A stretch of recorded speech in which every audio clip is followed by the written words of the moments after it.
Welcome to Blizzard Fire. We hope this video helps fire up your solution. In this video, I will explain how to make salsa without a blender. First, gather your fresh ingredients like ripe tomatoes, crisp onions, and fragrant cilantro.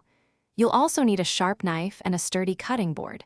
For a truly authentic, rustic texture, consider using a mortar and pestle. These simple tools are all you need to create delicious, homemade salsa. Now, let's prepare your vegetables. Finely dice your tomatoes, onions, and jalapenos to achieve a consistent texture.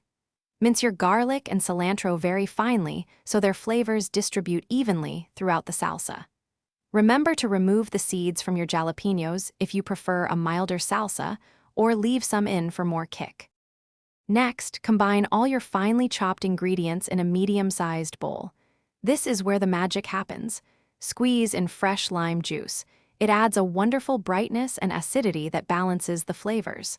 Finally, season your salsa with salt and pepper to taste.